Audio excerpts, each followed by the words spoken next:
Chapter 10, Champion and Chief. Early the next morning, I was astir. Considerable freedom was allowed me, as Sola had informed me that so long as I did not attempt to leave the city, I was free to go and come as I pleased. She had warned me, however, against venturing forth unarmed, as this city, like all other deserted metropolises of an ancient Martian civilization, was peopled by the great white apes of my second day's adventure. In advising me that I must not leave the boundaries of the city, Sola had explained that Woola would prevent this anyway should I attempt it, and she warned me most urgently not to arouse his fierce nature by ignoring his warnings should I venture too close to the forbidden territory.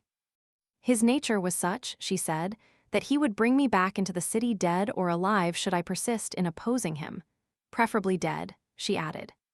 On this morning, I had chosen a new street to explore when suddenly I found myself at the limits of the city. Before me were low hills pierced by narrow and inviting ravines. I longed to explore the country before me, and, like the pioneer stock from which I sprang, to view what the landscape beyond the encircling hills might disclose from the summits which shut out my view. It also occurred to me that this would prove an excellent opportunity to test the qualities of Woola. I was convinced that the brute loved me.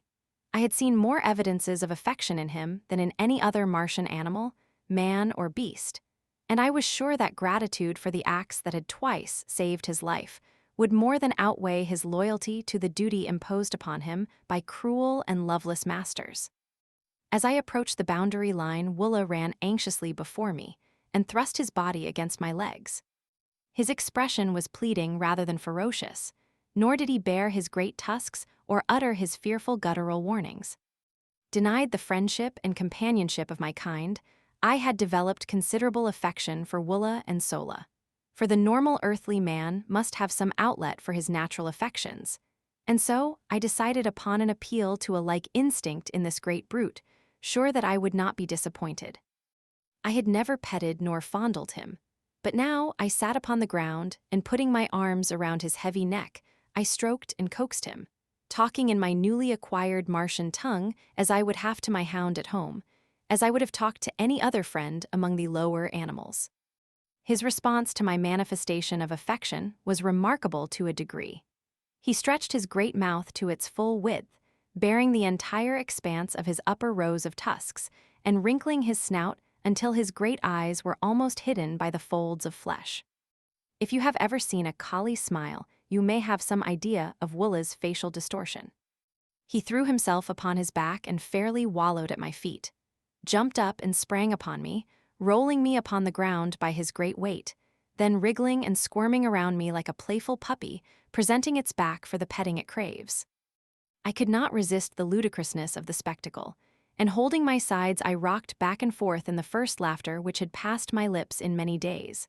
The first, in fact, since the morning Powell had left camp when his horse, long unused, had precipitately and unexpectedly bucked him off headforemost into a pot of frijoles.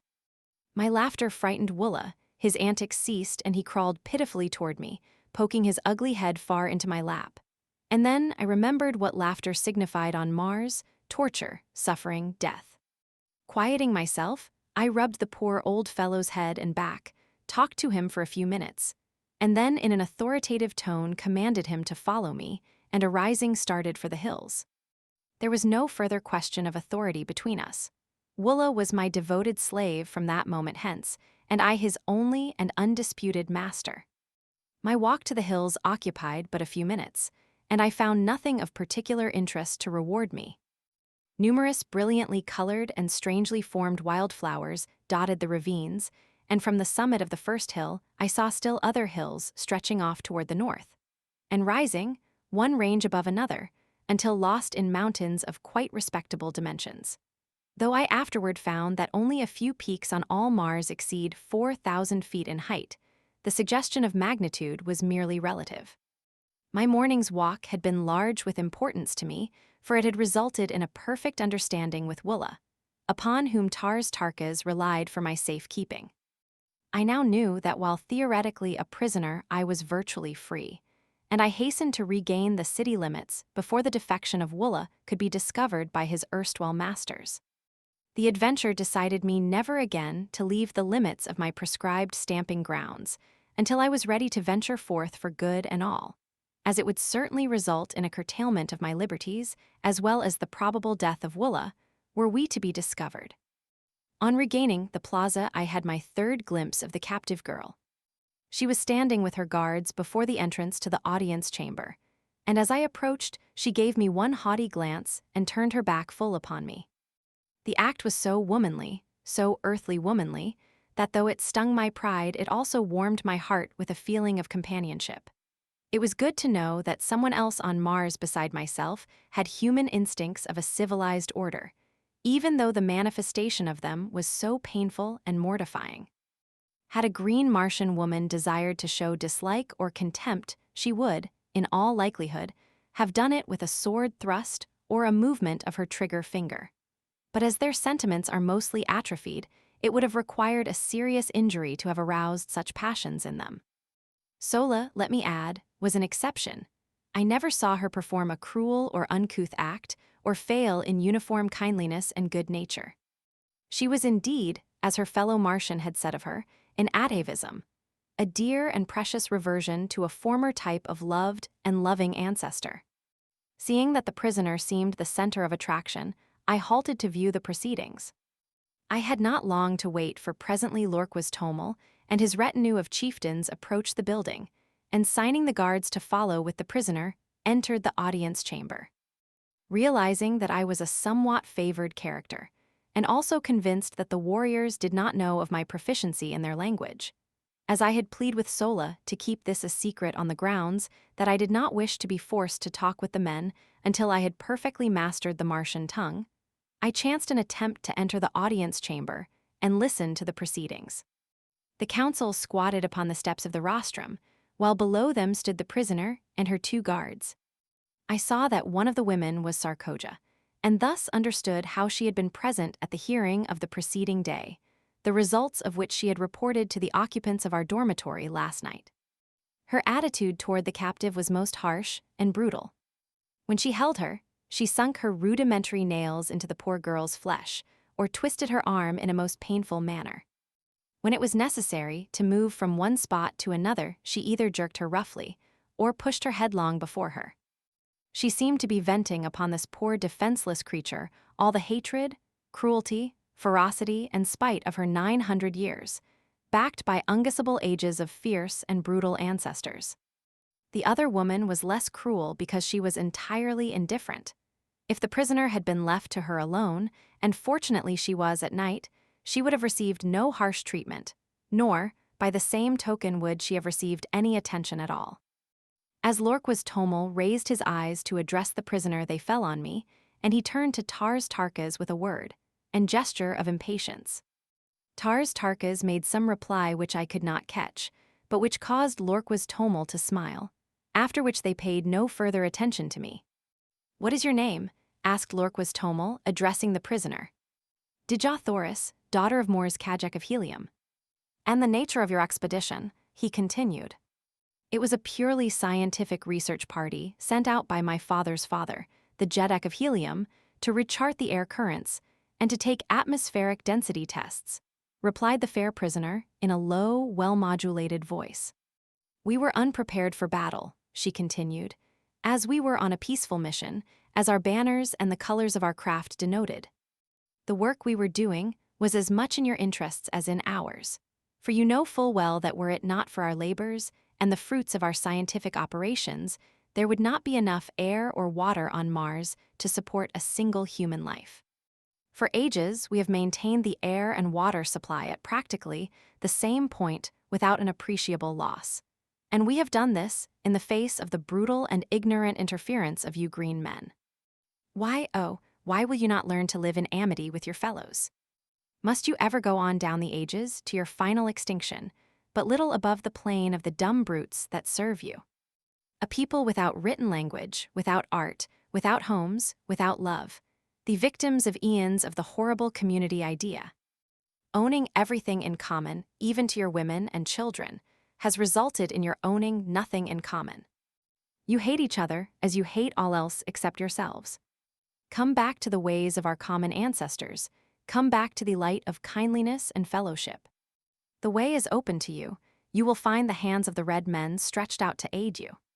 Together, we may do still more to regenerate our dying planet. The granddaughter of the greatest and mightiest of the red Jedaks has asked you. Will you come? Lorquas Tomel and the warriors sat looking silently and intently at the young woman for several moments after she had ceased speaking. What was passing in their minds, no man may know, but that they were moved I truly believe, and if one man high among them had been strong enough to rise above custom, that moment would have marked a new and mighty era for Mars. I saw Tars Tarkas rise to speak, and on his face was such an expression as I had never seen upon the countenance of a green Martian warrior. It bespoke an inward and mighty battle with self, with heredity, with age-old custom, and as he opened his mouth to speak, a look almost of benignity, of kindliness, momentarily lighted up his fierce and terrible countenance. What words of moment were to have fallen from his lips were never spoken, as just then a young warrior, evidently sensing the trend of thought among the older men, leaped down from the steps of the rostrum, and striking the frail captive a powerful blow across the face, which felled her to the floor, placed his foot upon her prostrate form, and turning toward the assembled council broke into peals of horrid, mirthless laughter. For an instant I thought Tars Tarkas would strike him dead, nor did the aspect of Lorquas Tomel augur any too favorably for the brute, but the mood passed, their old selves reasserted their ascendancy, and they smiled. It was portentous, however, that they did not laugh aloud, for the brute's act constituted a side-splitting witticism according to the ethics which rule green Martian humor. That I have taken moments to write down a part of what occurred, as that blow fell does not signify that I remained inactive for any such length of time. I think I must have sensed something of what was coming, for I realize now that I was crouched as for a spring as I saw the blow aimed at her beautiful, upturned, pleading face, and ere the hand descended, I was halfway across the hall. Scarcely had his hideous laugh rang out, but once, when I was upon him. The brute was 12 feet in height and armed to the teeth, but I believe that I could have accounted for the whole roomful in the terrific intensity of my rage. Springing upward, I struck him full in the face as he turned at my warning cry, and then, as he drew his short sword, I drew mine and sprang up again upon his breast, hooking one leg over the butt of his pistol and grasping one of his huge tusks with my left hand, while I delivered blow after blow upon his enormous chest. He could not use his short sword to advantage because I was too close to him, nor could he draw his pistol, which he attempted to do in direct opposition to Martian custom, which says that you may not fight a fellow warrior in private combat with any other than the weapon with which you are attacked. In fact, he could do nothing but make a wild and futile attempt to dislodge me. With all his immense bulk, he was little if any stronger than I, and it was but the matter of a moment or two before he sank, bleeding and lifeless, to the floor. Dejah Thoris had raised herself upon one elbow and was watching the battle with wide, staring eyes. When I had regained my feet, I raised her in my arms and bore her to one of the benches at the side of the room. Again, no Martian interfered with me, and tearing a piece of silk from my cape, I endeavored to staunch the flow of blood from her nostrils. I was soon successful, as her injuries amounted to little more than an ordinary nosebleed, and when she could speak, she placed her hand upon my arm and looking up into my eyes, said, "Why did you do it? You who refused me even friendly recognition in the first hour of my peril. And now you risk your life and kill one of your companions for my sake. I cannot understand. What strange manner of man are you, that you consort with the green men, though your form is that of my race, while your color is little darker than that of the white ape? Tell me, are you human, or are you more than human?" "It is a strange tale," I replied, "too long to attempt to tell you now, and one which I so much doubt the credibility of myself that I fear to hope that others will believe it. Suffice it, for the present, that I am your friend, and, so far as our captors will permit, your protector and your servant. Then you too are a prisoner. But why, then, those arms and the regalia of a Tharkian chieftain? What is your name? Where your country? Yes, Dejah Thoris, I too am a prisoner. My name is John Carter, and I claim Virginia, one of the United States of America, Earth, as my home. but why I am permitted to wear arms I do not know, nor was I aware that my regalia was that of a chieftain. We were interrupted at this juncture by the approach of one of the warriors, bearing arms, accoutrements, and ornaments, and in a flash one of her questions was answered and a puzzle cleared up for me. I saw that the body of my dead antagonist had been stripped, and I read in the menacing yet respectful attitude of the warrior, who had brought me these trophies of the kill, the same demeanor as that evinced by the other who had brought me my original equipment. And now, for the first time, I realized that my blow, on the occasion of my first battle in the audience chamber, had resulted in the death of my adversary.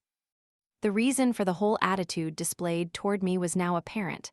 I had won my spurs, so to speak, and in the crude justice, which always marks Martian dealings, and which, among other things, has caused me to call her the planet of paradoxes, I was accorded the honors due a conqueror, the trappings and the position of the man I killed.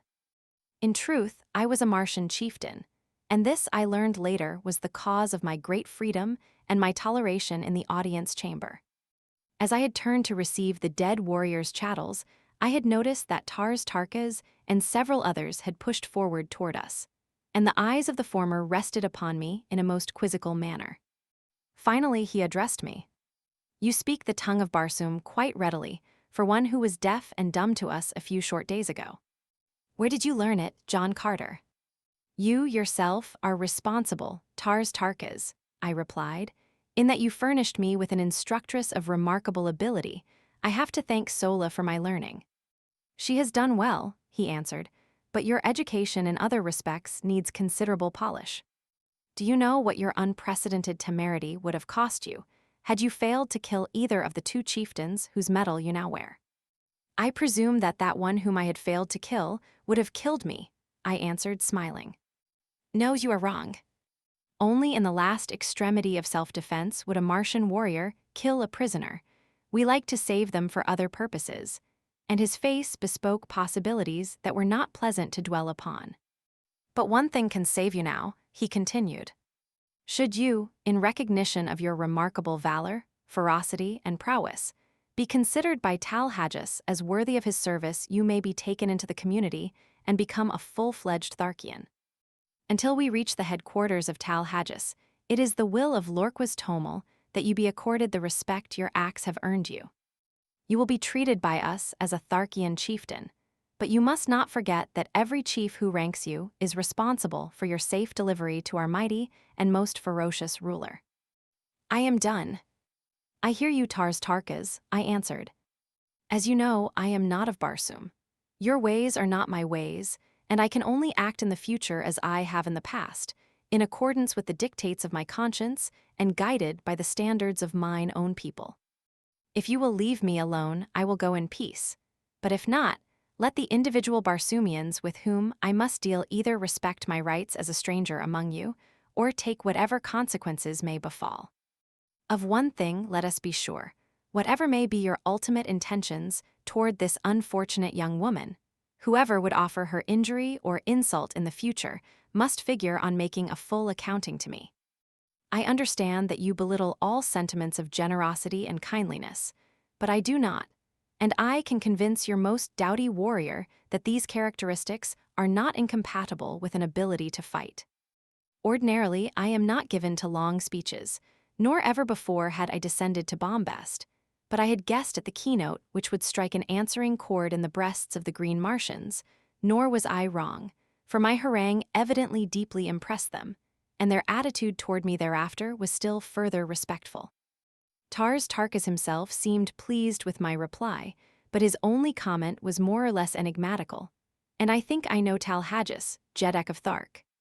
I now turned my attention to Dejah Thoris, and assisting her to her feet, I turned with her toward the exit, ignoring her hovering guardian harpies as well as the inquiring glances of the chieftains. Was I not now a chieftain also? Well then, I would assume the responsibilities of one.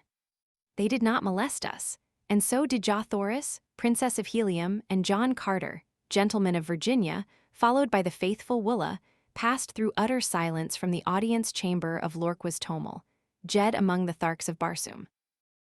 Chapter 11, with Dejah Thoris. As we reached the open, the two female guards, who had been detailed to watch over Dejah Thoris, hurried up and made as though to assume custody of her once more. The poor child shrank against me, and I felt her two little hands fold tightly over my arm.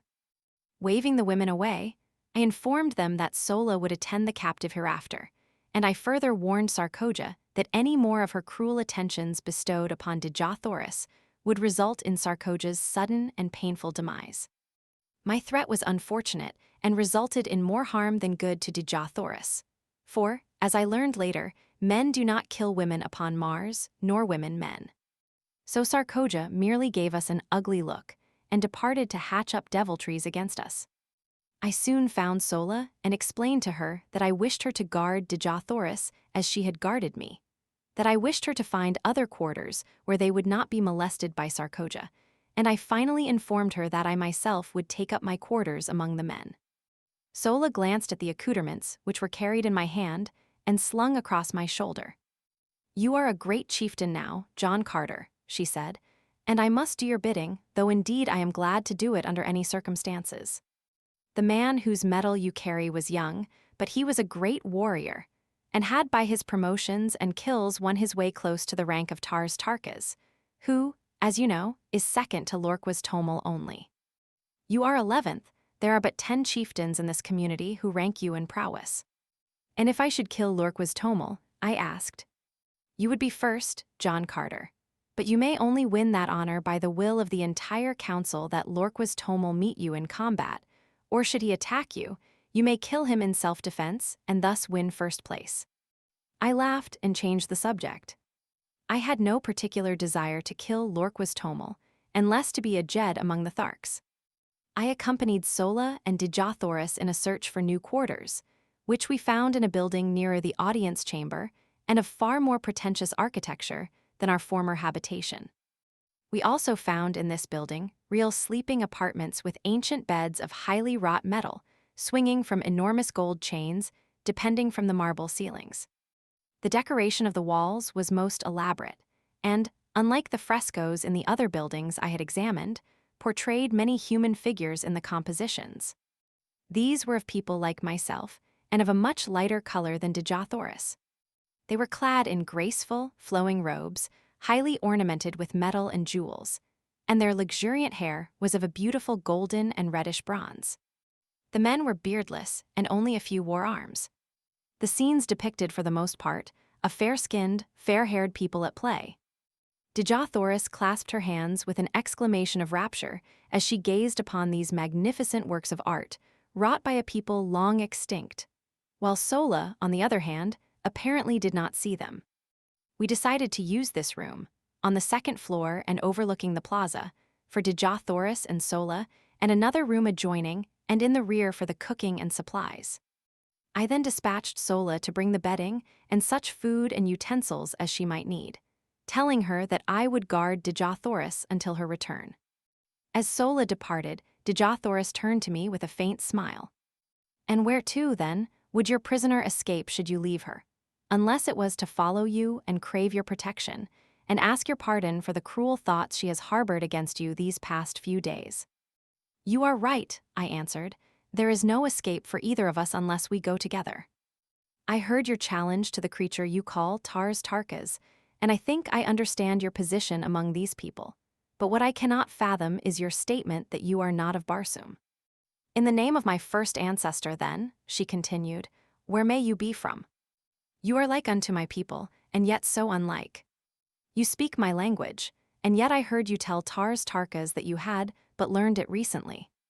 All Barsoomians speak the same tongue from the ice-clad south to the ice-clad north, though their written languages differ.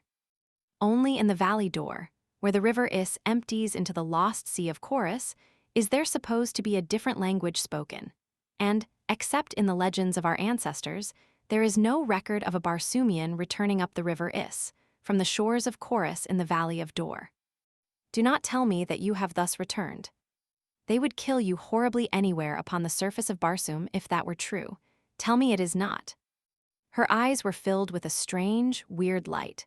Her voice was pleading, and her little hands, reached up upon my breast, were pressed against me as though to wring a denial from my very heart. I do not know your customs, Dejah Thoris, but in my own Virginia a gentleman does not lie to save himself. I am not of Dor. I have never seen the mysterious Is. The lost sea of Chorus is still lost, so far as I am concerned. Do you believe me? And then it struck me suddenly that I was very anxious that she should believe me. It was not that I feared the results which would follow a general belief that I had returned from the Barsoomian heaven or hell, or whatever it was. Why was it then? Why should I care what she thought? I looked down at her beautiful face upturned, and her wonderful eyes opening up the very depth of her soul. And as my eyes met hers, I knew why, and I shuddered. A similar wave of feeling seemed to stir her. She drew away from me with a sigh, and with her earnest, beautiful face turned up to mine, she whispered, I believe you, John Carter. I do not know what a gentleman is, nor have I ever heard before of Virginia, but on Barsoom no man lies. If he does not wish to speak the truth, he is silent. Where is this Virginia, your country, John Carter? She asked, and it seemed that this fair name of my fair land had never sounded more beautiful than as it fell from those perfect lips on that far-gone day. I am of another world, I answered. The great planet Earth, which revolves about our common sun and next within the orbit of your Barsoom, which we know as Mars. How I came here I cannot tell you, for I do not know. But here I am, and since my presence has permitted me to serve Dejah Thoris, I am glad that I am here. She gazed at me with troubled eyes, long and questioningly. That it was difficult to believe my statement, I well knew, nor could I hope that she would do so however much I craved her confidence and respect. I would much rather not have told her anything of my antecedents, but no man could look into the depth of those eyes and refuse her slightest behest. Finally she smiled, and rising said, I shall have to believe even though I cannot understand. I can readily perceive that you are not of the Barsoom of today. You are like us, yet different. But why should I trouble my poor head with such a problem, when my heart tells me that I believe because I wish to believe? It was good logic, good, earthly, feminine logic, and if it satisfied her, I certainly could pick no flaws in it. As a matter of fact, it was about the only kind of logic that could be brought to bear upon my problem. We fell into a general conversation then, asking and answering many questions on each side. She was curious to learn of the customs of my people and displayed a remarkable knowledge of events on Earth. When I questioned her closely on this seeming familiarity with earthly things, she laughed and cried out, Why, every schoolboy on Barsoom knows the geography, and much concerning the fauna and flora, as well as the history of your planet fully as well as of his own. Can we not see everything which takes place upon Earth, as you call it? Is it not hanging there in the heavens in plain sight? This baffled me, I must confess, fully as much as my statements had confounded her, and I told her so. She then explained in general the instruments her people had used and been perfecting for ages, which permit them to throw upon a screen a perfect image of what is transpiring upon any planet and upon many of the stars. These pictures are so perfect in detail that, when photographed and enlarged, objects no greater than a blade of grass may be distinctly recognized. I afterward, in helium, saw many of these pictures, as well as the instruments which produced them.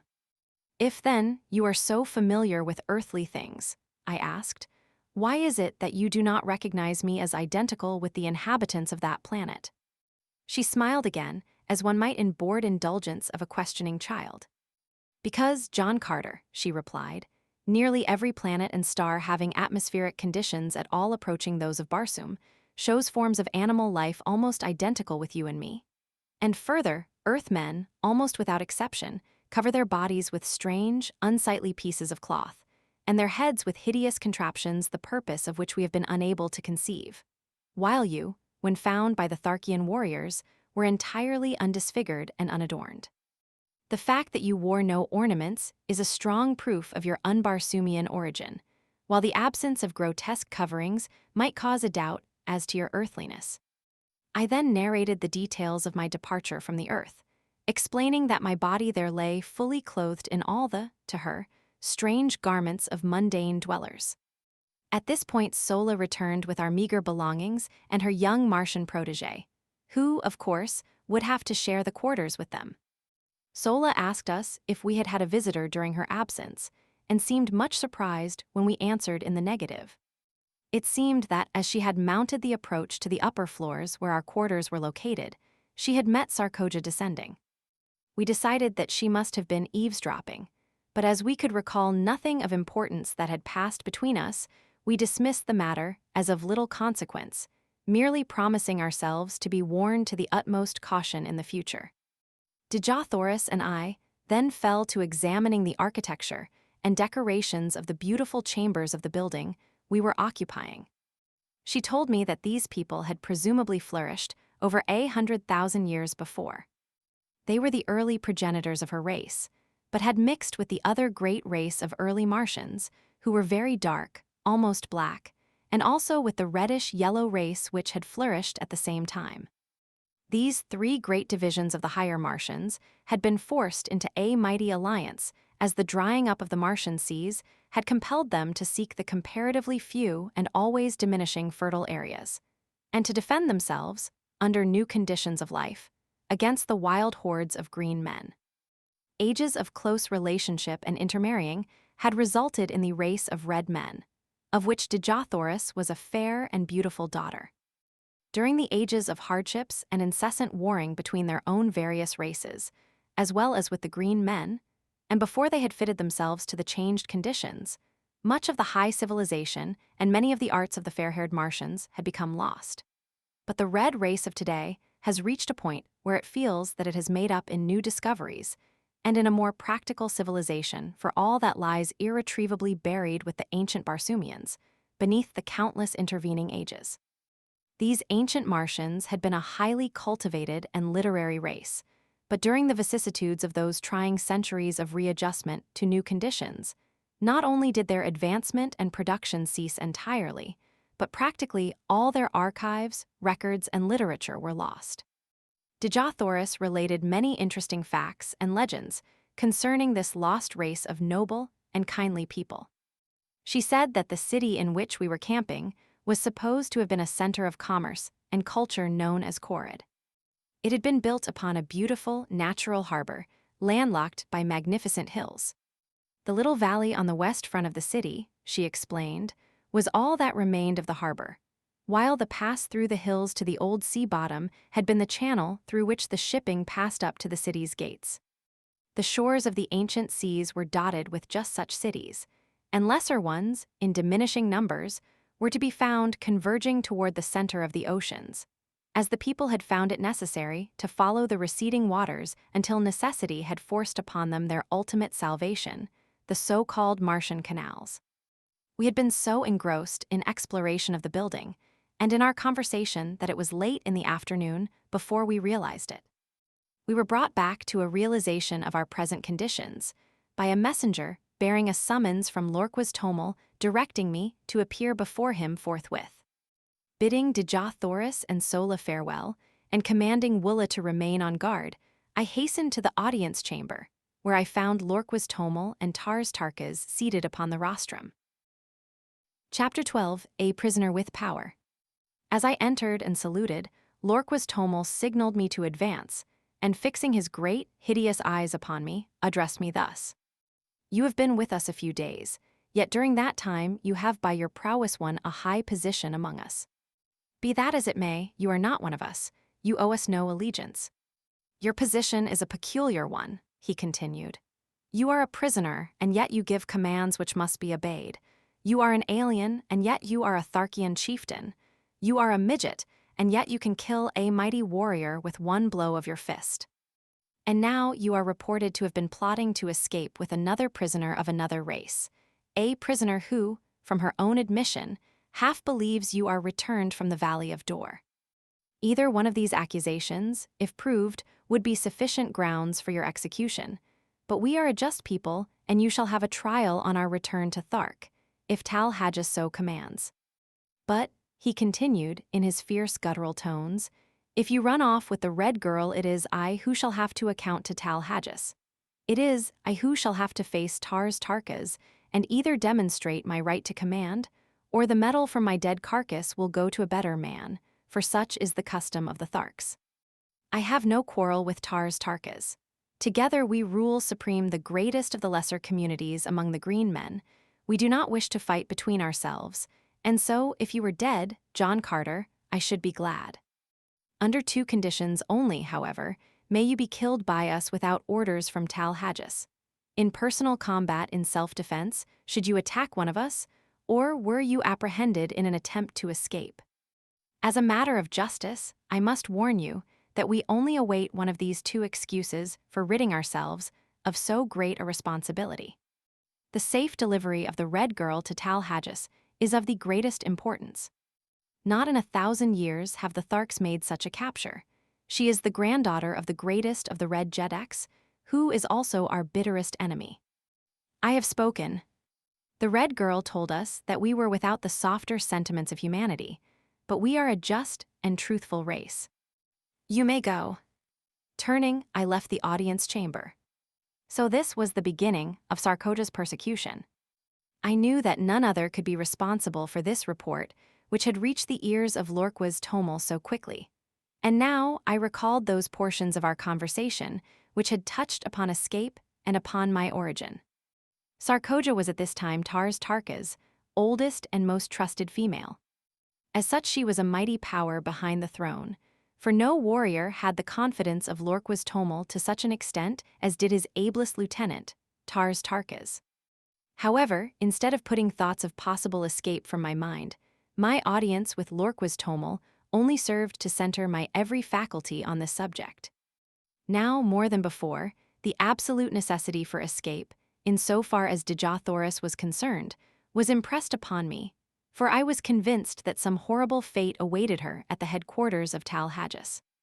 As described by Sola, this monster was the exaggerated personification of all the ages of cruelty, ferocity, and brutality from which he had descended. Cold, cunning, calculating. He was also in marked contrast to most of his fellows, a slave to that brute passion which the waning demands for procreation upon their dying planet has almost stilled in the Martian breast. The thought that the divine Dejah Thoris might fall into the clutches of such an abysmal atavism started the cold sweat upon me. Far better that we save friendly bullets for ourselves at the last moment, as did those brave frontier women of my lost land, who took their own lives rather than fall into the hands of the Indian braves. As I wandered about the plaza lost in my gloomy forebodings, Tars Tarkas approached me on his way from the audience chamber. His demeanor toward me was unchanged, and he greeted me as though we had not just parted a few moments before. "Where are your quarters, John Carter?" he asked. "I have selected none," I replied. It seemed best that I quartered either by myself or among the other warriors, and I was awaiting an opportunity to ask your advice. As you know, and I smiled, I am not yet familiar with all the customs of the Tharks. "Come with me," he directed, and together we moved off across the plaza to a building which I was glad to see adjoined that occupied by Sola and her charges. "My quarters are on the first floor of this building," he said, "and the second floor also is fully occupied by warriors, but the third floor and the floors above are vacant. You may take your choice of these." "I understand," he continued, "that you have given up your woman to the Red prisoner. Well, as you have said, your ways are not our ways, but you can fight well enough to do about as you please, and so, if you wish to give your woman to a captive, it is your own affair.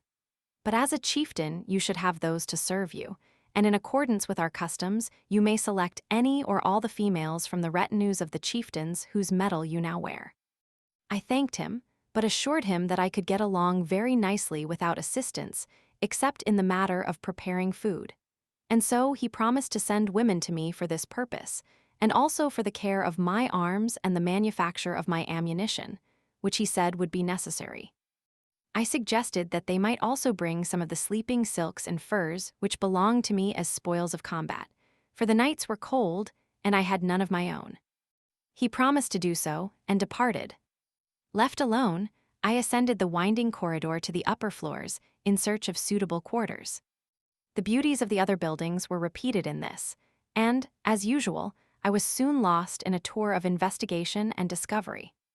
I finally chose a front room on the third floor, because this brought me nearer to Dejah Thoris, whose apartment was on the second floor of the adjoining building. and it flashed upon me that I could rig up some means of communication whereby she might signal me in case she needed either my services or my protection. Adjoining my sleeping apartment were baths, dressing rooms, and other sleeping and living apartments, in all some 10 rooms on this floor. The windows of the back rooms overlooked an enormous court, which formed the center of the square made by the buildings which faced the 4 contiguous streets, and which was now given over to the quartering of the various animals belonging to the warriors occupying the adjoining buildings. While the court was entirely overgrown with the yellow, moss-like vegetation, which blankets practically the entire surface of Mars, yet numerous fountains, statuary, benches, and pergola-like contraptions bore witness to the beauty which the court must have presented in bygone times, when graced by the fair-haired, laughing people whom stern and unalterable cosmic laws had driven not only from their homes, but from all except the vague legends of their descendants. One could easily picture the gorgeous foliage of the luxuriant Martian vegetation which once filled this scene with life and color. The graceful figures of the beautiful women, the straight and handsome men, the happy frolicking children, all sunlight, happiness, and peace. It was difficult to realize that they had gone, down through ages of darkness, cruelty, and ignorance, until their hereditary instincts of culture and humanitarianism had risen ascendant once more in the final composite race, which now is dominant upon Mars. My thoughts were cut short by the advent of several young females bearing loads of weapons, silks, furs, jewels, cooking utensils, and casks of food and drink, including considerable loot from the aircraft. All this, it seemed, had been the property of the 2 chieftains I had slain, and now, by the customs of the Tharks, it had become mine. At my direction, they placed the stuff in one of the back rooms, and then departed, only to return with a second load, which they advised me constituted the balance of my goods. On the second trip, they were accompanied by 10 or 15 other women and youths, who, it seemed, formed the retinues of the 2 chieftains. They were not their families, nor their wives, nor their servants. The relationship was peculiar, and so unlike anything known to us that it is most difficult to describe. All property among the Green Martians is owned in common by the community, except the personal weapons, ornaments, and sleeping silks and furs of the individuals.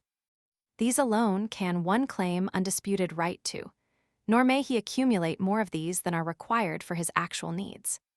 The surplus he holds merely as custodian, and it is passed on to the younger members of the community as necessity demands. The women and children of a man's retinue may be likened to a military unit for which he is responsible in various ways, as in matters of instruction, discipline, sustenance, and the exigencies of their continual roamings and their unending strife with other communities and with the Red Martians. His women are in no sense wives.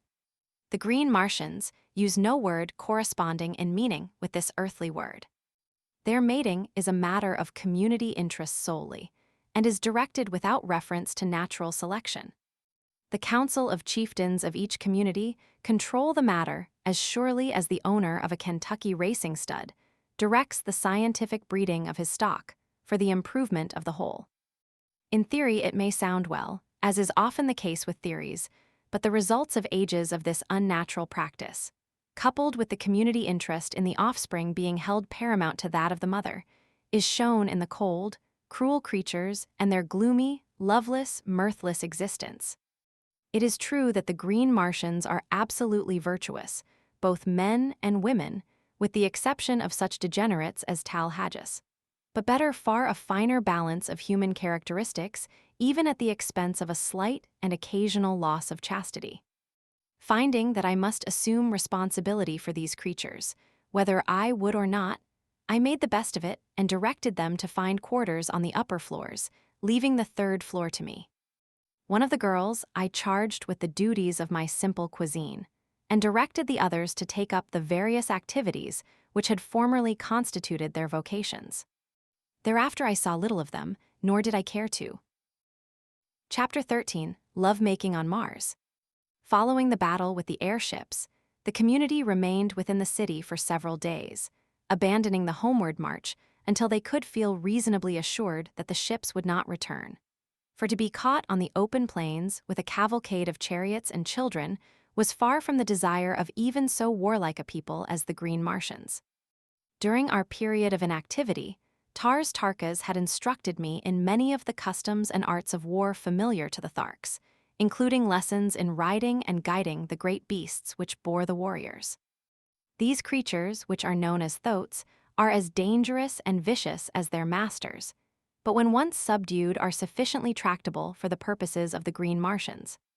2 of these animals had fallen to me from the warriors whose metal I wore, and in a short time I could handle them quite as well as the native warriors. The method was not at all complicated. If the thoats did not respond with sufficient celerity to the telepathic instructions of their riders, they were dealt a terrific blow between the ears with the butt of a pistol. And if they showed fight, this treatment was continued until the brutes either were subdued or had unseated their riders. In the latter case, it became a life and death struggle between the man and the beast. If the former were quick enough with his pistol, he might live to ride again, though upon some other beast. If not, his torn and mangled body was gathered up by his women and burned in accordance with Tharkian custom. My experience with Woola determined me to attempt the experiment of kindness in my treatment of my thoats. First, I taught them that they could not unseat me, and even rapped them sharply between the ears to impress upon them my authority and mastery. Then, by degrees, I won their confidence in much the same manner as I had adopted countless times with my many mundane mounts.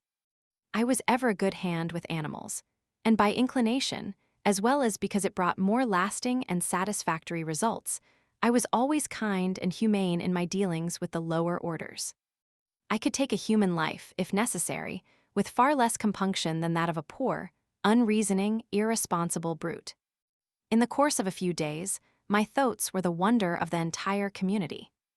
They would follow me like dogs, rubbing their great snouts against my body in awkward evidence of affection, and respond to my every command with an alacrity and docility, which caused the Martian warriors to ascribe to me the possession of some earthly power unknown on Mars. "How have you bewitched them?" asked Dejah Thoris one afternoon, when he had seen me run my arm far between the great jaws of one of my thoats, which had wedged a piece of stone between 2 of his teeth, while feeding upon the moss-like vegetation within our courtyard. "By kindness," I replied. "You see, Dejah Thoris, the softer sentiments have their value, even to a warrior.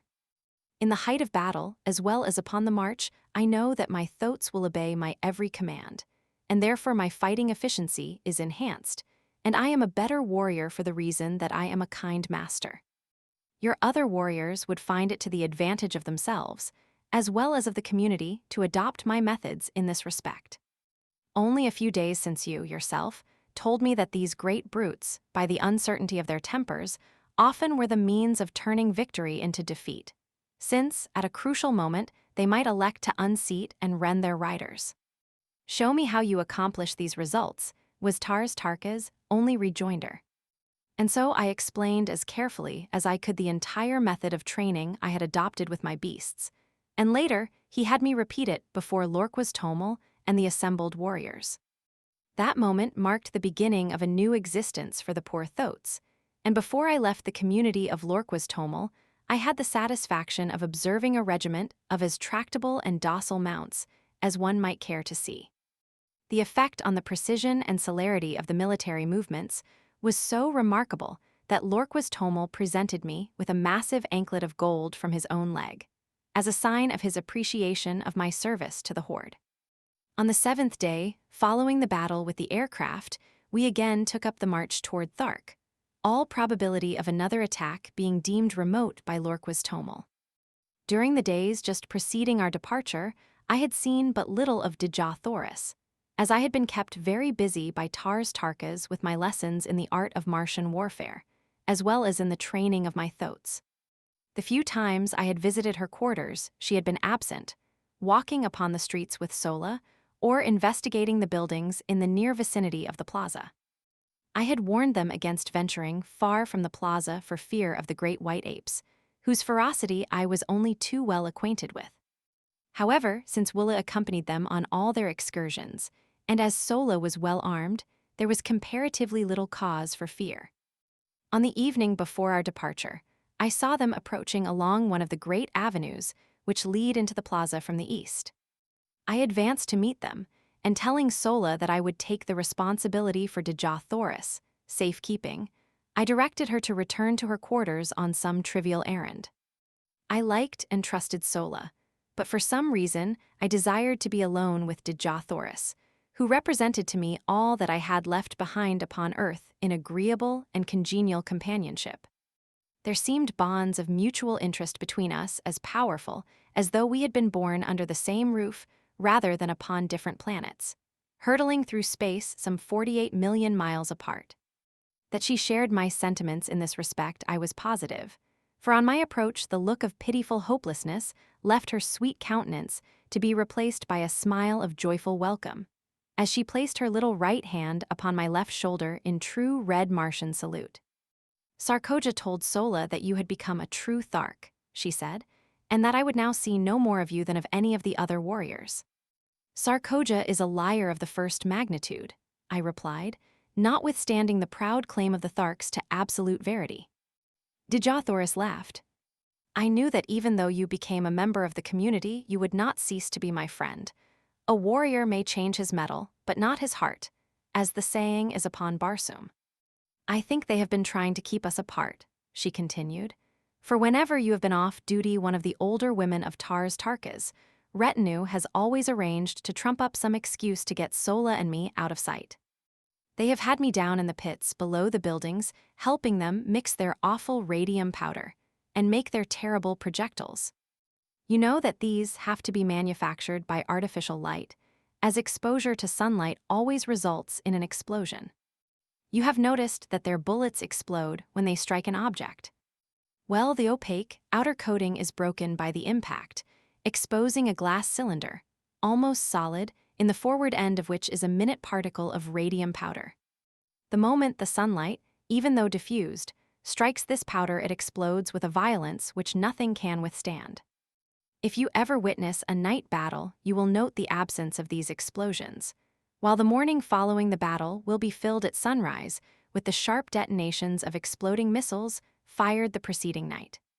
As a rule, however, non-exploding projectiles are used at night. I have used the word radium in describing this powder, because in the light of recent discoveries on Earth, I believe it to be a mixture of which radium is the base.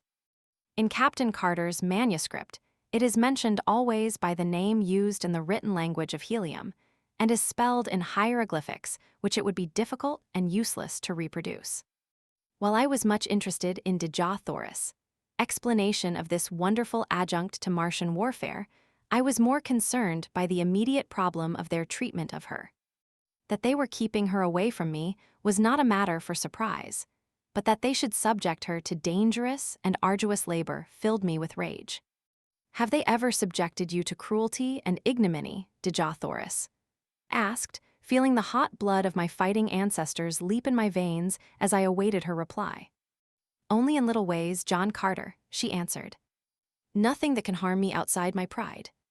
They know that I am the daughter of 10,000 Jedaks, that I trace my ancestry straight back without a break to the builder of the first great waterway, and they, who do not even know their own mothers, are jealous of me. At heart they hate their horrid fates, and so wreak their poor spite on me who stand for everything they have not, and for all they most crave and never can attain. Let us pity them, my chieftain, for even though we die at their hands, we can afford them pity, since we are greater than they and they know it. Had I known the significance of those words, my chieftain, as applied by a red Martian woman to a man, I should have had the surprise of my life, but I did not know at that time, nor for many months thereafter. Yes, I still had much to learn upon Barsoom. I presume it is the better part of wisdom that we bow to our fate with as good grace as possible, Dejah Thoris. But I hope, nevertheless, that I may be present the next time that any Martian, green, red, pink, or violet, has the temerity to even so much as frown on you, my princess. Dejah Thoris caught her breath at my last words and gazed upon me with dilated eyes and quickening breath, and then, with an odd little laugh, which brought roguish dimples to the corners of her mouth, she shook her head and cried, "What a child! A great warrior, and yet a stumbling little child. What have I done now? I asked in sore perplexity. Someday you shall know, John Carter, if we live, but I may not tell you. And I, the daughter of Moors Kajak, son of Tardos Moors, have listened without anger, she soliloquized in conclusion. Then she broke out again into one of her gay, happy, laughing moods, joking with me on my prowess as a Thark warrior as contrasted with my soft heart and natural kindliness. I presume that should you accidentally wound an enemy you would take him home and nurse him back to health, she laughed. That is precisely what we do on Earth, I answered. At least among civilized men. This made her laugh again. She could not understand it, for, with all her tenderness and womanly sweetness, she was still a Martian, and to a Martian the only good enemy is a dead enemy, for every dead foeman means so much more to divide between those who live. I was very curious to know what I had said or done to cause her so much perturbation a moment before, and so I continued to importune her to enlighten me. No, she exclaimed, it is enough that you have said it and that I have listened. And when you learn, John Carter, and if I be dead, as likely I shall be ere the further moon has circled Barsoom another 12 times, remember that I listened and that I smiled. It was all Greek to me, but the more I begged her to explain, the more positive became her denials of my request, and so, in very hopelessness, I desisted. Day had now given away to night, and as we wandered along the great avenue lighted by the 2 moons of Barsoom, and with Earth looking down upon us out of her luminous green eye, it seemed that we were alone in the universe, and I, at least, was content that it should be so. The chill of the Martian night was upon us, and removing my silks, I threw them across the shoulders of Dejah Thoris. As my arm rested for an instant upon her, I felt a thrill pass through every fiber of my being such as contact with no other mortal had even produced, and it seemed to me that she had leaned slightly toward me, but of that I was not sure. Only I knew that as my arm rested there across her shoulders, longer than the act of adjusting the silk required, she did not draw away, nor did she speak. And so, in silence, we walked the surface of a dying world, but in the breast of one of us at least had been born that which is ever oldest, yet ever new. I loved Dejah Thoris. The touch of my arm upon her naked shoulder had spoken to me in words I would not mistake, and I knew that I had loved her since the first moment that my eyes had met hers, that first time in the plaza of the dead city of Corid. Chapter 14, A Duel to the Death. My first impulse was to tell her of my love, and then I thought of the helplessness of her position, wherein I alone could lighten the burdens of her captivity, and protect her in my poor way against the thousands of hereditary enemies she must face upon our arrival at Thark. I could not chance causing her additional pain or sorrow by declaring a love which, in all probability, she did not return. Should I be so indiscreet, her position would be even more unbearable than now, and the thought that she might feel that I was taking advantage of her helplessness to influence her decision was the final argument which sealed my lips. Why are you so quiet, Dejah Thoris? I asked. Possibly you would rather return to Sola and your quarters. No, she murmured, I am happy here.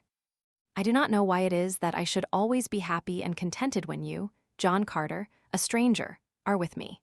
Yet at such times it seems that I am safe and that, with you, I shall soon return to my father's court and feel his strong arms about me and my mother's tears and kisses on my cheek. Do people kiss, then, upon Barsoom? I asked, when she had explained the word she used, in answer to my inquiry as to its meaning. Parents, brothers, and sisters, yes, and, she added in a low, thoughtful tone, lovers. And you, Dejah Thoris, have parents and brothers and sisters? Yes. And a lover. She was silent, nor could I venture to repeat the question.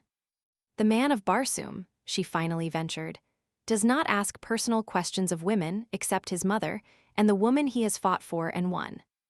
But I have fought, I started, and then I wished my tongue had been cut from my mouth, for she turned even as I caught myself and ceased, and drawing my silks from her shoulder she held them out to me, and without a word, and with head held high, she moved with the carriage of the queen. She was toward the plaza and the doorway of her quarters. I did not attempt to follow her, other than to see that she reached the building in safety, but directing Willa to accompany her, I turned disconsolately and entered my own house. I sat for hours cross-legged, and cross-tempered, upon my silks meditating upon the queer freaks chance plays upon us poor devils of mortals. So this was love. I had escaped it for all the years I had roamed the 5 continents and their encircling seas. In spite of beautiful women and urging opportunity. In spite of a half-desire for love and a constant search for my ideal, it had remained for me to fall furiously and hopelessly in love with a creature from another world, of a species similar possibly, yet not identical with mine. A woman who was hatched from an egg, and whose span of life might cover 1,000 years, whose people had strange customs and ideas. A woman whose hopes, whose pleasures, whose standards of virtue and of right and wrong might vary as greatly from mine as did those of the green Martians. Yes, I was a fool, but I was in love, and though I was suffering the greatest misery I had ever known, I would not have had it otherwise for all the riches of Barsoom. Such is love, and such are lovers wherever love is known. To me, Dejah Thoris was all that was perfect, all that was virtuous and beautiful and noble and good.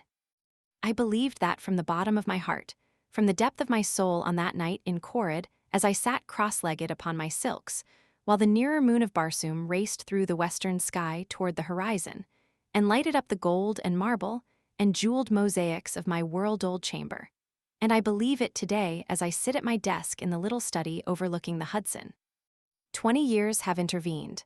For 10 of them I lived and fought for Dejah Thoris and her people, and for 10 I have lived upon her memory. The morning of our departure for Thark dawned clear and hot, as do all Martian mornings, except for the 6 weeks when the snow melts at the poles. I sought out Dejah Thoris in the throng of departing chariots, but she turned her shoulder to me, and I could see the red blood mount to her cheek. With the foolish inconsistency of love, I held my peace when I might have pled ignorance of the nature of my offense, or at least the gravity of it, and so have effected, at worst, a half-conciliation. Illustration: I sought out Dejah Thoris in the throng of departing chariots. My duty dictated that I must see that she was comfortable, and so I glanced into her chariot and rearranged her silks and furs. In doing so, I noted with horror that she was heavily chained by one ankle to the side of the vehicle. "What does this mean?" I cried, turning to Sola. "Sarkoja thought it best," she answered, her face betokening her disapproval of the procedure. Examining the manacles, I saw that they fastened with a massive spring lock. "Where is the key, Sola?" "Let me have it." "Sarkoja wears it, John Carter," she answered. I turned without further word and sought out Tarkas, to whom I vehemently objected to the unnecessary humiliations and cruelties, as they seemed to my lover's eyes, that were being heaped upon Dejah Thoris. "John Carter," he answered, "if ever you and Dejah Thoris escape the Tharks, it will be upon this journey. We know that you will not go without her. You have shown yourself a mighty fighter, and we do not wish to manacle you, so we hold you both in the easiest way that will yet ensure security." I have spoken. I saw the strength of his reasoning at a flash, and knew that it was futile to appeal from his decision. But I asked that the key be taken from Sarkoja, and that she be directed to leave the prisoner alone in future. "This much, Tarkas, you may do for me in return for the friendship that, I must confess, I feel for you." "Friendship," he replied. "There is no such thing, John Carter, but have your will. I shall direct that Sarkoja cease to annoy the girl, and I myself will take the custody of the key. Unless you wish me to assume the responsibility," I said, smiling. He looked at me long and earnestly before he spoke. "Were you to give me your word that neither you nor Dejah Thoris would attempt to escape, until after we have safely reached the court of Tal Hajjus, you might have the key and throw the chains into the river Is." "It were better that you held the key, Tarkas," I replied.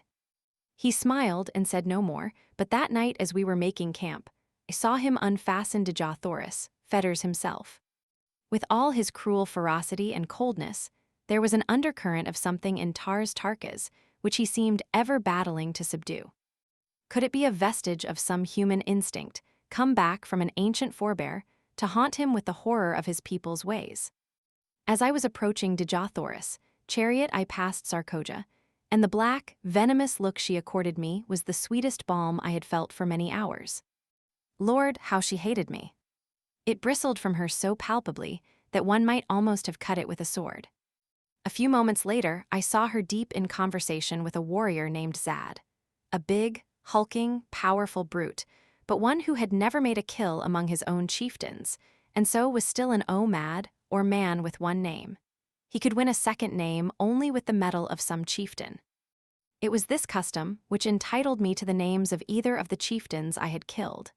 In fact, some of the warriors addressed me as Daughter Sajet, a combination of the surnames of the two warrior chieftains whose medal I had taken, or, in other words, whom I had slain in fair fight. As Sarkoja talked with Zad, he cast occasional glances in my direction, while she seemed to be urging him very strongly to some action. I paid little attention to it at the time, but the next day I had good reason to recall the circumstances, and at the same time gain a slight insight into the depths of Sarkoja's hatred, and the lengths to which she was capable of going to wreak her horrid vengeance on me. Dejah Thoris would have none of me again on this evening, and though I spoke her name, she neither replied, nor conceded by so much as the flutter of an eyelid that she realized my existence. In my extremity, I did what most other lovers would have done. I sought word from her through an intimate. In this instance, it was Sola whom I intercepted in another part of camp. "What is the matter with Dejah Thoris?" I blurted out at her. "Why will she not speak to me?" Sola seemed puzzled herself, as though such strange actions on the part of two humans were quite beyond her, as indeed they were, poor child. "She says you have angered her, and that is all she will say, except that she is the daughter of a Jed and the granddaughter of a Jedek, and she has been humiliated by a creature who could not polish the teeth of her grandmother's Sorak." I pondered over this report for some time, finally asking, "What might a Sorak be, Sola?" "A little animal about as big as my hand, which the red Martian women keep to play with," explained Sola. "Not fit to polish the teeth of her grandmother's cat." I must rank pretty low in the consideration of Dejah Thoris, I thought, but I could not help laughing at the strange figure of speech, so homely and in this respect so earthly. It made me homesick, for it sounded very much like "not fit to polish her shoes," and then commenced a train of thought quite new to me. I began to wonder what my people at home were doing. I had not seen them for years. There was a family of Carters in Virginia who claimed close relationship with me. I was supposed to be a great uncle or something of the kind, equally foolish. I could pass anywhere for 25 to 30 years of age, and to be a great uncle always seemed the height of incongruity, for my thoughts and feelings were those of a boy. There were two little kiddies in the Carter family whom I had loved and who had thought there was no one on earth like Uncle Jack. I could see them just as plainly as I stood there under the moonlit skies of Barsoom, and I longed for them as I had never longed for any mortals before. By nature a wanderer, I had never known the true meaning of the word home, but the great hall of the Carters had always stood for all that the word did mean to me, and now my heart turned toward it from the cold and unfriendly peoples I had been thrown amongst. For did not even Dejah Thoris despise me? I was a low creature, so low in fact that I was not even fit to polish the teeth of her grandmother's cat. And then my saving sense of humor came to my rescue, and laughing, I turned into my silks and furs and slept upon the moon-haunted ground the sleep of a tired and healthy fighting man. We broke camp the next day at an early hour and marched with only a single halt until just before dark. Two incidents broke the tediousness of the march. About noon, we espied far to our right what was evidently an incubator, and Lorqua's Tomel directed Tars Tarkas to investigate it. The latter took a dozen warriors, including myself, and we raced across the velvety carpeting of moss to the little enclosure. It was indeed an incubator, but the eggs were very small in comparison with those I had seen hatching in hours at the time of my arrival on Mars. Tars Tarkas dismounted and examined the enclosure minutely, finally announcing that it belonged to the green men of Warhoon and that the cement was scarcely dry where it had been walled up. "They cannot be a day's march ahead of us," he exclaimed, the light of battle leaping to his fierce face. The work at the incubator was short indeed. The warriors tore open the entrance, and a couple of them, crawling in, soon demolished all the eggs with their short swords. Then remounting, we dashed back to join the cavalcade. During the ride, I took occasion to ask Tars Tarkas if these Warhoons whose eggs we had destroyed were a smaller people than his Tharks. I noticed that their eggs were so much smaller than those I saw hatching in your incubator, I added. He explained that the eggs had just been placed there.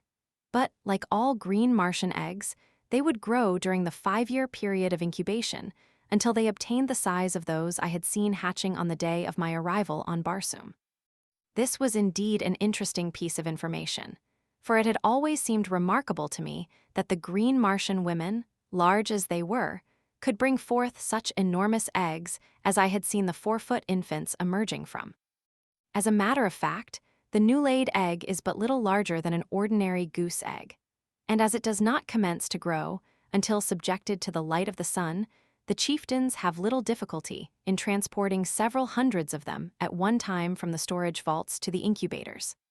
Shortly after the incident of the Warhoon eggs, we halted to rest the animals, and it was during this halt that the second of the day's interesting episodes occurred. I was engaged in changing my riding cloths from one of my thoats to the other, for I divided the day's work between them, when Zad approached me, and without a word struck my animal a terrific blow with his long sword.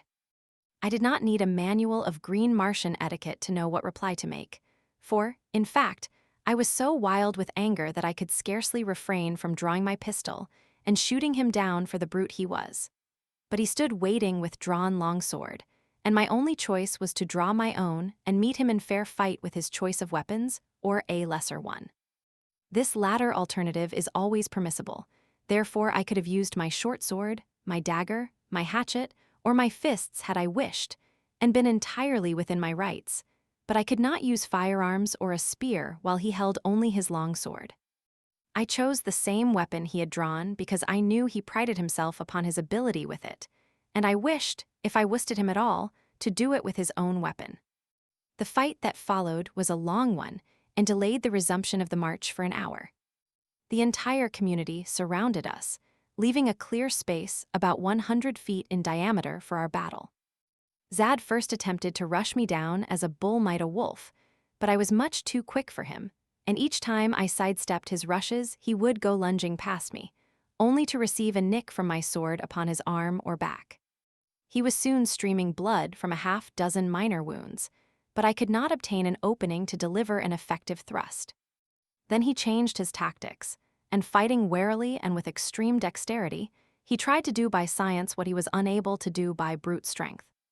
I must admit that he was a magnificent swordsman, and had it not been for my greater endurance and the remarkable agility the lesser gravitation of Mars lent me, I might not have been able to put up the creditable fight I did against him.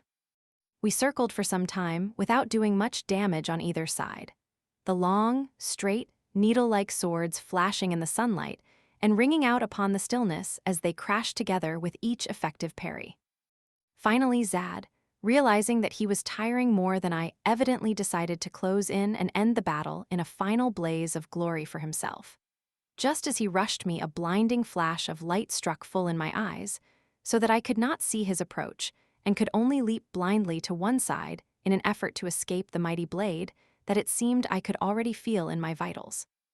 I was only partially successful, as a sharp pain in my left shoulder attested, but in the sweep of my glance as I sought to again locate my adversary, a sight met my astonished gaze which paid me well for the wound the temporary blindness had caused me. There, upon Dejah Thoris, chariot stood 3 figures, for the purpose evidently of witnessing the encounter above the heads of the intervening Tharks. There were Dejah Thoris, Sola, and Sarkoja, and as my fleeting glance swept over them, a little tableau was presented which will stand graven in my memory to the day of my death. As I looked, Dejah Thoris turned upon Sarkoja with the fury of a young tigress and struck something from her upraised hand, something which flashed in the sunlight as it spun to the ground. Then I knew what had blinded me at that crucial moment of the fight, and how Sarkoja had found a way to kill me without herself delivering the final thrust. Another thing I saw, too, which almost lost my life for me then and there, for it took my mind for the fraction of an instant entirely from my antagonist. For, as Dejah Thoris struck the tiny mirror from her hand, Sarkoja, her face livid with hatred and baffled rage, whipped out her dagger and aimed a terrific blow at Dejah Thoris. And then Sola, our dear and faithful Sola, sprang between them. The last I saw was the great knife descending upon her shielding breast. My enemy had recovered from his thrust and was making it extremely interesting for me, so I reluctantly gave my attention to the work in hand, but my mind was not upon the battle. We rushed each other furiously time after time, till suddenly, feeling the sharp point of his sword at my breast in a thrust I could neither parry nor escape, I threw myself upon him with outstretched sword and with all the weight of my body, determined that I would not die alone if I could prevent it. I felt the steel tear into my chest, all went black before me, my head whirled in dizziness, and I felt my knees giving beneath me. Chapter 15, Sola tells me her story. When consciousness returned, and, as I soon learned, I was down but a moment, I sprang quickly to my feet searching for my sword, and there I found it, buried to the hilt in the green breast of Zad, who lay stone dead upon the ochre moss of the ancient sea bottom. As I regained my full senses, I found his weapon piercing my left breast, but only through the flesh and muscles which cover my ribs, entering near the center of my chest and coming out below the shoulder. As I had lunged, I had turned so that his sword merely passed beneath the muscles, inflicting a painful but not dangerous wound. Removing the blade from my body, I also regained my own, and turning my back upon his ugly carcass, I moved, sick, sore, and disgusted, toward the chariots which bore my retinue and my belongings. A murmur of Martian applause greeted me, but I cared not for it. Bleeding and weak, I reached my women, who, accustomed to such happenings, dressed my wounds, applying the wonderful healing and remedial agents which make only the most instantaneous of death blows fatal. Give a Martian woman a chance and death must take a back seat. They soon had me patched up so that, except for weakness from loss of blood and a little soreness around the wound, I suffered no great distress from this thrust, which, under earthly treatment, undoubtedly would have put me flat on my back for days.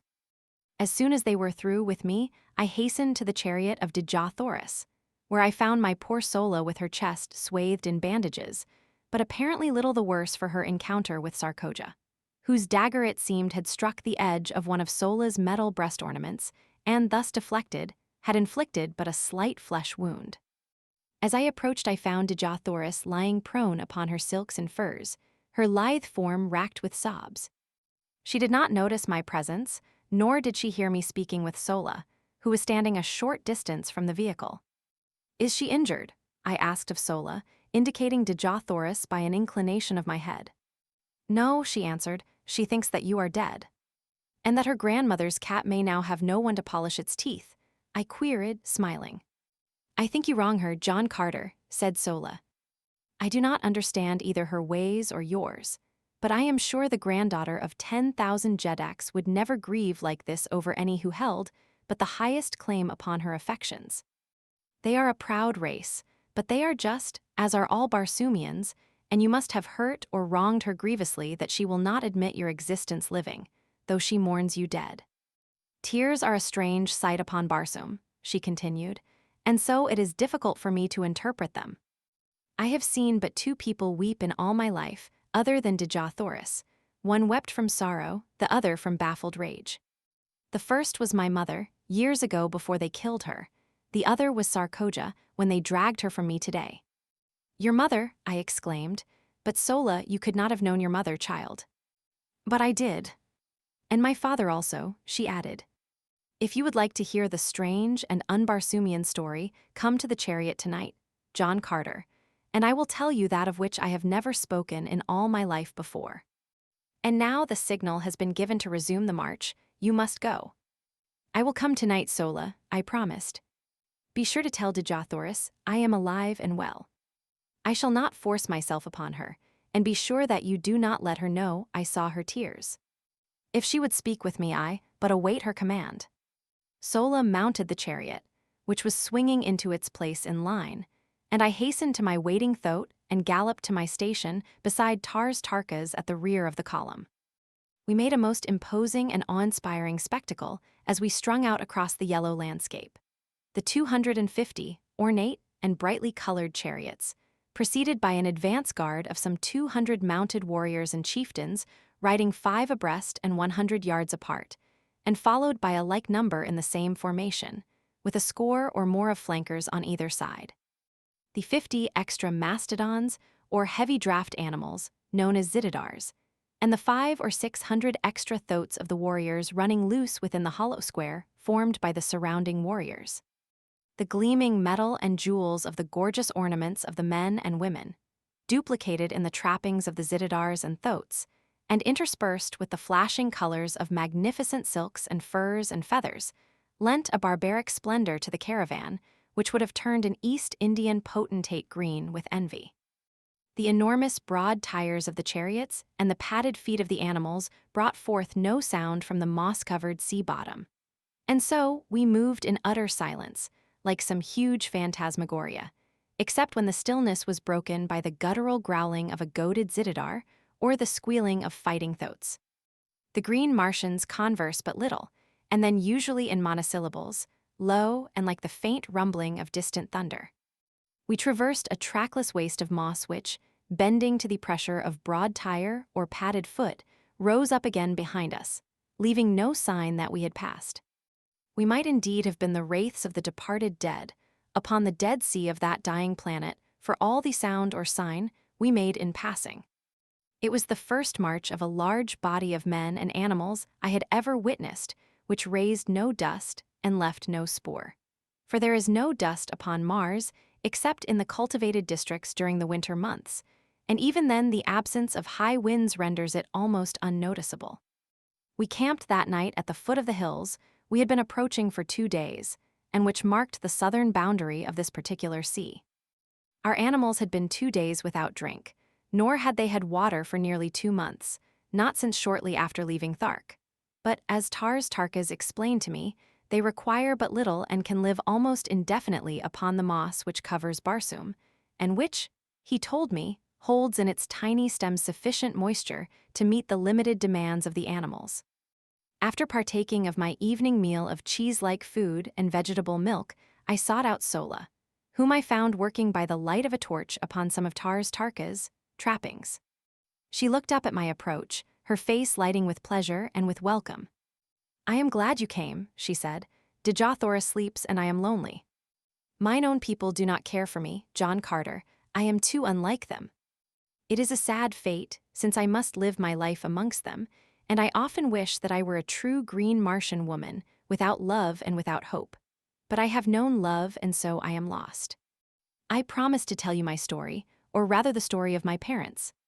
From what I have learned of you, and the ways of your people, I am sure that the tale will not seem strange to you, but among green Martians, it has no parallel within the memory of the oldest living Thark, nor do our legends hold many similar tales. My mother was rather small, in fact too small to be allowed the responsibilities of maternity, as our chieftains breed principally for size. She was also less cold and cruel than most green Martian women, and caring little for their society, she often roamed the deserted avenues of Thark alone, or went and sat among the wild flowers that deck the nearby hills, thinking thoughts and wishing wishes which I believe I alone among Tharkian women today may understand, for am I not the child of my mother? And there among the hills she met a young warrior, whose duty it was to guard the feeding zitidars and thoats and see that they roamed not beyond the hills. They spoke at first only of such things as interest a community of Tharks, but gradually, as they came to meet more often, and, as was now quite evident to both, no longer by chance, they talked about themselves, their likes, their ambitions, and their hopes. She trusted him and told him of the awful repugnance she felt for the cruelties of their kind, for the hideous, loveless lives they must ever lead, and then she waited for the storm of denunciation to break from his cold, hard lips. But instead he took her in his arms and kissed her. They kept their love a secret for 6 long years. She, my mother, was of the retinue of the great Talhages, while her lover was a simple warrior, wearing only his own metal. Had their defection from the traditions of the Tharks been discovered, both would have paid the penalty in the great arena before Talhages and the assembled hordes. The egg from which I came was hidden beneath a great glass vessel, upon the highest and most inaccessible of the partially ruined towers of ancient Thark. Once each year, my mother visited it for the 5 long years it lay there, in the process of incubation. She dared not come oftener, for in the mighty guilt of her conscience, she feared that her every move was watched. During this period, my father gained great distinction as a warrior and had taken the medal from several chieftains. His love for my mother had never diminished, and his own ambition in life was to reach a point where he might wrest the medal from Tal Haggis himself, and thus, as ruler of the Tharks, be free to claim her as his own, as well as, by the might of his power, protect the child which otherwise would be quickly dispatched should the truth become known.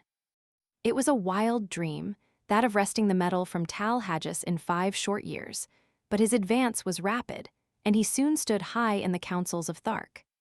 But one day the chance was lost forever, in so far as it could come in time to save his loved ones, for he was ordered away upon a long expedition to the ice-clad south, to make war upon the natives there and despoil them of their furs, for such is the manner of the green Barsoomian. He does not labor for what he can wrest in battle from others.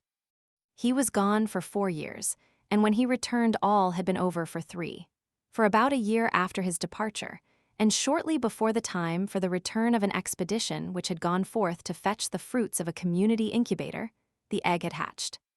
Thereafter my mother continued to keep me in the old tower, visiting me nightly and lavishing upon me the love the community life would have robbed us both of. She hoped, upon the return of the expedition from the incubator, to mix me with the other young assigned to the quarters of Tal Haggis, and thus escape the fate which would surely follow discovery of her sin against the ancient traditions of the green men. She taught me rapidly the language and customs of my kind, and one night she told me the story I have told to you up to this point, impressing upon me the necessity for absolute secrecy and the great caution I must exercise after she had placed me with the other young Tharks, to permit no one to guess that I was further advanced in education than they, nor by any sign to divulge in the presence of others my affection for her, or my knowledge of my parentage. And then drawing me close to her, she whispered in my ear the name of my father. And then a light flashed out upon the darkness of the tower chamber, and there stood Sarkoja, her gleaming, baleful eyes fixed in a frenzy of loathing and contempt upon my mother. The torrent of hatred and abuse she poured out upon her turned my young heart cold in terror. That she had heard the entire story was apparent, and that she had suspected something wrong from my mother's long nightly absences from her quarters accounted for her presence there on that fateful night. One thing she had not heard, nor did she know, the whispered name of my father. This was apparent from her repeated demands upon my mother to disclose the name of her partner in sin, but no amount of abuse or threats could wring this from her, and to save me from needless torture she lied, for she told Sarkoja that she alone knew nor would she ever tell her child. With final imprecations, Sarkoja hastened away to Tal Haggis to report her discovery, and while she was gone my mother, wrapping me in the silks and furs of her night coverings, so that I was scarcely noticeable, descended to the streets and ran wildly away toward the outskirts of the city, in the direction which led to the far south, out toward the man whose protection she might not claim, but on whose face she wished to look once more before she died. As we neared the city's southern extremity, a sound came to us from across the mossy flat, from the direction of the only pass through the hills which led to the gates, the pass by which caravans from either north or south or east or west would enter the city. The sounds we heard were the squealing of thoats and the grumbling of zitidars, with the occasional clank of arms which announced the approach of a body of warriors. The thought uppermost in her mind was that it was my father returned from his expedition, but the cunning of the Thark held her from headlong and precipitate flight to greet him.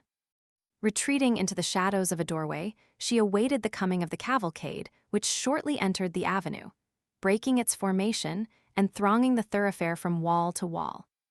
As the head of the procession passed us, the lesser moon swung clear of the overhanging roofs and lit up the scene with all the brilliancy of her wondrous light.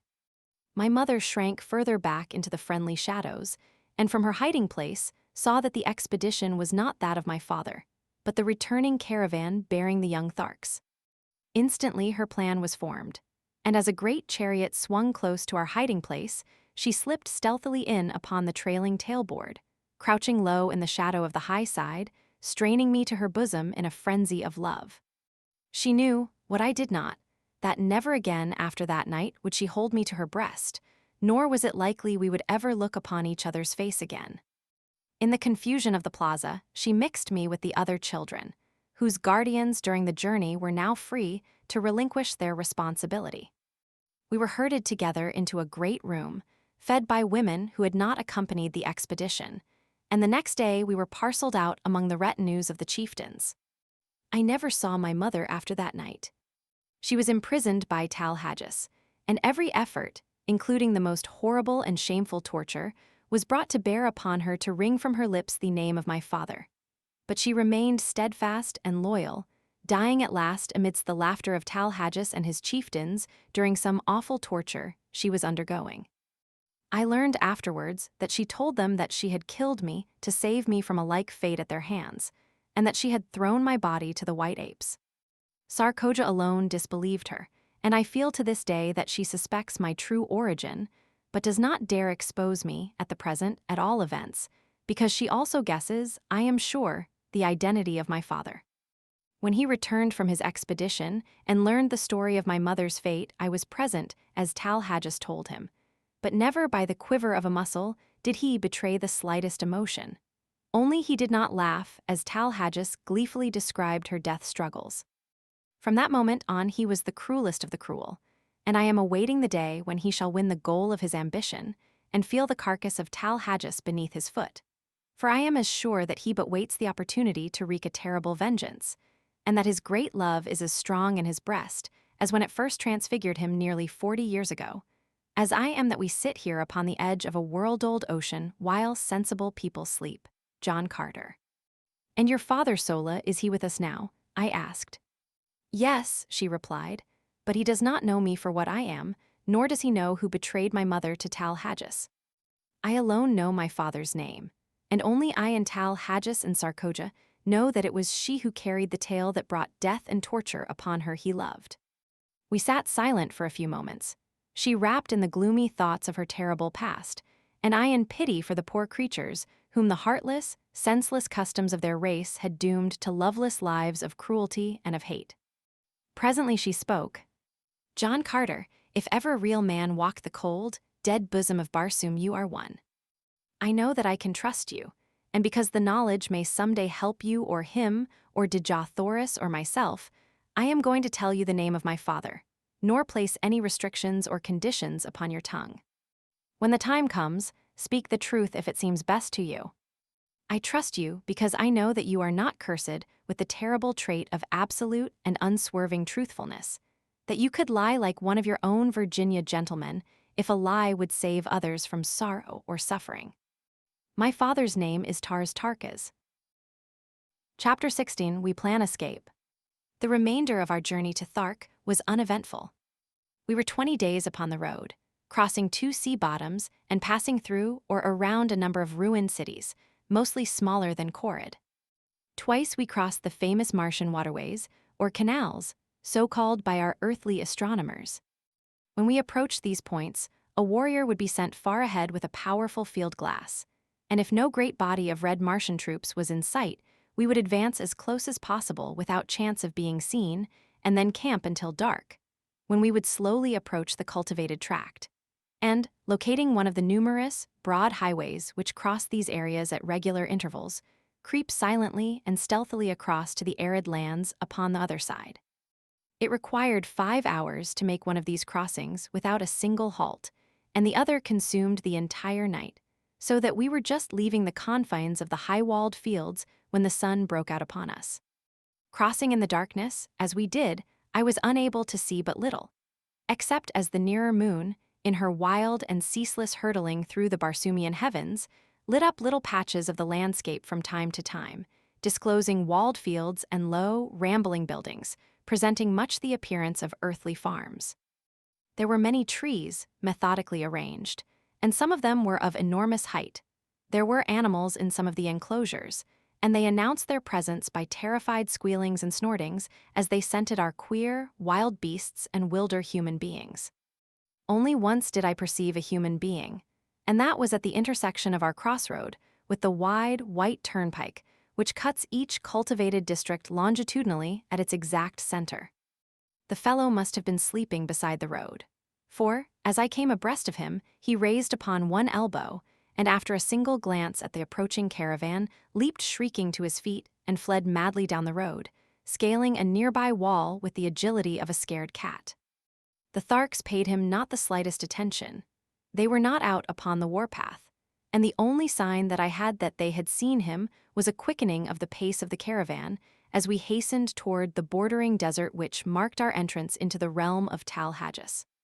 Not once did I have speech with Dejah Thoris, as she sent no word to me that I would be welcome at her chariot, and my foolish pride kept me from making any advances.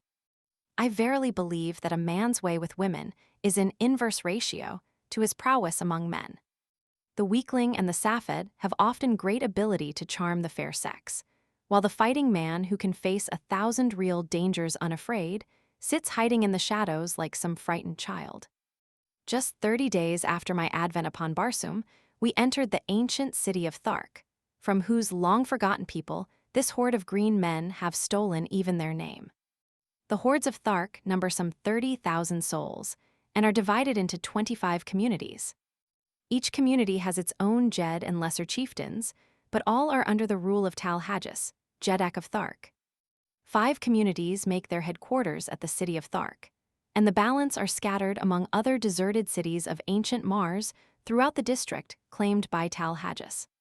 We made our entry into the great central plaza early in the afternoon. There were no enthusiastic friendly greetings for the returned expedition. Those who chanced to be in sight spoke the names of warriors or women with whom they came in direct contact in the formal greeting of their kind. But when it was discovered that they brought 2 captives, a greater interest was aroused, and Dejah Thoris and I were the centers of inquiring groups. We were soon assigned to new quarters, and the balance of the day was devoted to settling ourselves to the changed conditions.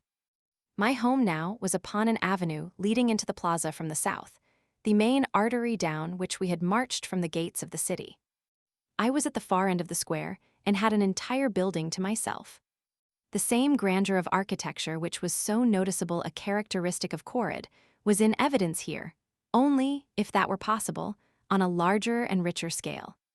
My quarters would have been suitable for housing the greatest of earthly emperors, but to these queer creatures, nothing about a building appealed to them but its size and the enormity of its chambers. The larger the building, the more desirable. And so Talhajas occupied what must have been an enormous public building, the largest in the city, but entirely unfitted for residence purposes. The next largest was reserved for Lorquis Tomel, the next for the Jed of a lesser rank, and so on to the bottom of the list of 5 Jeds. The warriors occupied the buildings with the chieftains to whose retinues they belonged, or, if they preferred, sought shelter among any of the thousands of untenanted buildings in their own quarter of town, each community being assigned a certain section of the city. The selection of building had to be made in accordance with these divisions, except in so far as the Jeds were concerned, they all occupying edifices which fronted upon the plaza.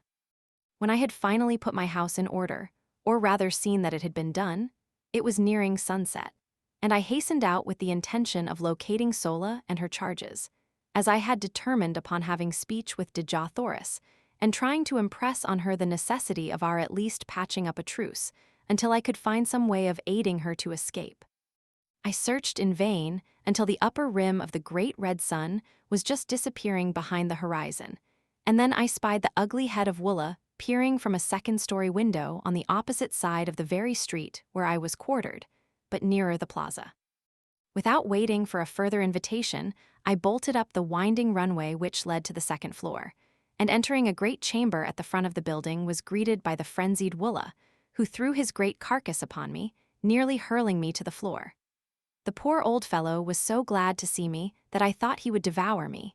His head split from ear to ear, showing his 3 rows of tusks in his hobgoblin's smile. Quieting him with a word of command and a caress, I looked hurriedly through the approaching gloom for a sign of Dejah Thoris, and then, not seeing her, I called her name. There was an answering murmur from the far corner of the apartment, and with a couple of quick strides, I was standing beside her where she crouched among the furs and silks upon an ancient carved wooden seat. As I waited, she rose to her full height, and looking me straight in the eye said, What would daughter Sajet Thark of Dejah Thoris is captive? Dejah Thoris, I do not know how I have angered you. It was furthest from my desire to hurt or offend you, whom I had hoped to protect and comfort. Have none of me if it is your will, but that you must aid me in effecting your escape, if such a thing be possible, is not my request, but my command. When you are safe once more at your father's court, you may do with me as you please, but from now on until that day I am your master, and you must obey and aid me. She looked at me long and earnestly, and I thought that she was softening toward me. I understand your words, daughter Sajet, she replied, but you I do not understand. You are a queer mixture of child and man, of brute and noble. I only wish that I might read your heart. Look down at your feet, Dejah Thoris. It lies there now where it has lain since that other night at Corid, and where it will ever lie beating alone for you until death stills it forever. She took a little step toward me, her beautiful hands outstretched in a strange, groping gesture. What do you mean, John Carter? She whispered. What are you saying to me? I am saying what I had promised myself that I would not say to you, at least until you were no longer a captive among the green men. What from your attitude toward me for the past 20 days I had thought never to say to you. I am saying, Dejah Thoris, that I am yours, body and soul, to serve you, to fight for you, and to die for you. Only one thing I ask of you in return, and that is that you make no sign, either of condemnation or of approbation of my words, until you are safe among your own people, and that whatever sentiments you harbor toward me they be not influenced or colored by gratitude. Whatever I may do to serve you will be prompted solely from selfish motives, since it gives me more pleasure to serve you than not. I will respect your wishes, John Carter, because I understand the motives which prompt them, and I accept your service no more willingly than I bow to your authority. Your word shall be my law. I have twice wronged you in my thoughts, and again I ask your forgiveness. Further conversation of a personal nature was prevented by the entrance of Sola, who was much agitated and wholly unlike her usual calm and possessed self. That horrible Sarkoja has been before Tal Hagis, she cried, and from what I heard upon the plaza there is little hope for either of you. What do they say? Inquired Dejah Thoris. That you will be thrown to the wild calots in the great arena as soon as the hordes have assembled for the yearly games. Sola, I said, you are a Thark, but you hate and loathe the customs of your people as much as we do. Will you not accompany us in one supreme effort to escape? I am sure that Dejah Thoris can offer you a home and protection among her people, and your fate can be no worse among them than it must ever be here. Yes, cried Dejah Thoris. Come with us, Sola. You will be better off among the red men of Helium than you are here, and I can promise you not only a home with us, but the love and affection your nature craves and which must always be denied you by the customs of your own race. Come with us, Sola. We might go without you, but your fate would be terrible if they thought you had connived to aid us. I know that even that fear would not tempt you to interfere in our escape, but we want you with us. We want you to come to a land of sunshine and happiness, amongst a people who know the meaning of love, of sympathy, and of gratitude. Say that you will, Sola. Tell me that you will. The great waterway which leads to Helium is but 50 miles to the south, murmured Sola, half to herself. A swift thought might make it in 3 hours, and then to Helium it is 500 miles, most of the way through thinly settled districts. They would know, and they would follow us. We might hide among the great trees for a time, but the chances are small indeed for escape. They would follow us to the very gates of Helium, and they would take toll of life at every step. You do not know them. Is there no other way we might reach Helium? I asked. Can you not draw me a rough map of the country we must traverse, Dejah Thoris? Yes, she replied, and taking a great diamond from her hair, she drew upon the marble floor the first map of Barsoomian territory I had ever seen. It was crisscrossed in every direction with long straight lines, sometimes running parallel and sometimes converging toward some great circle. The lines, she said, were waterways. The circles, cities, and one far to the northwest of us she pointed out as Helium. There were other cities closer, but she said she feared to enter many of them, as they were not all friendly toward Helium. Illustration. She drew upon the marble floor the first map of Barsoomian territory I had ever seen. Finally, After studying the map carefully in the moonlight which now flooded the room, I pointed out a waterway far to the north of us, which also seemed to lead to Helium. "Does not this pierce your grandfather's territory?" I asked. "Yes," she answered, "but it is 200 miles north of us. It is one of the waterways we crossed on the trip to Thark." "They would never suspect that we would try for that distant waterway," I answered, "and that is why I think that it is the best route for our escape." Sola agreed with me, and it was decided that we should leave Thark this same night. Just as quickly, in fact, as I could find and saddle my thoats.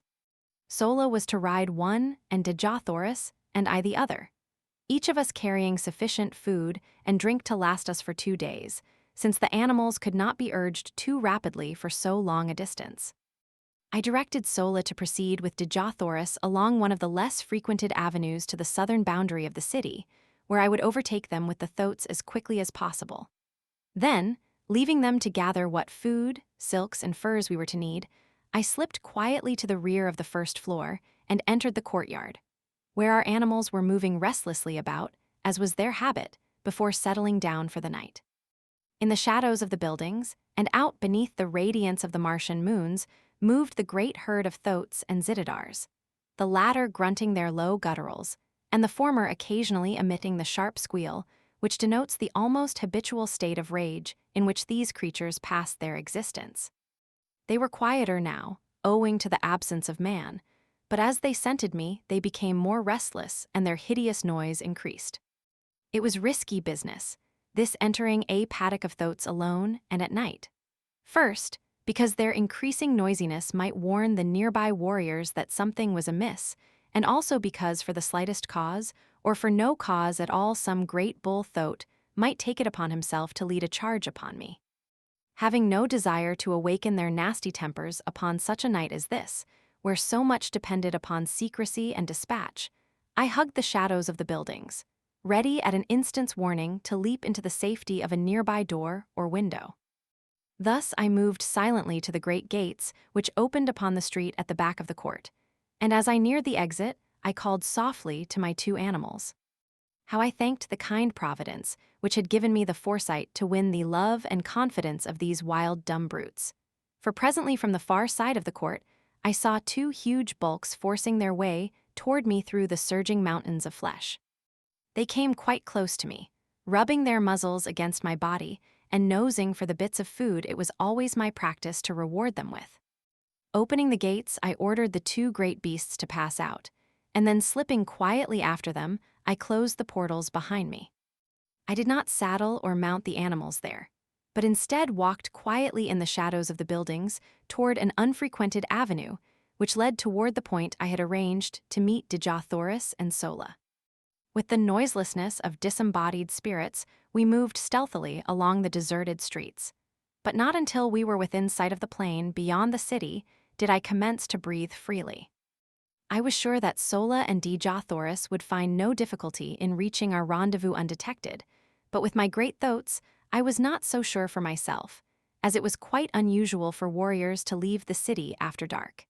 In fact, there was no place for them to go within any but a long ride. I reached the appointed meeting place safely, but as Dejah Thoris and Sola were not there, I led my animals into the entrance hall of one of the large buildings. Presuming that one of the other women of the same household may have come in to speak to Sola, and so delayed their departure, I did not feel any undue apprehension until nearly an hour had passed without a sign of them. And by the time another half-hour had crawled away, I was becoming filled with grave anxiety.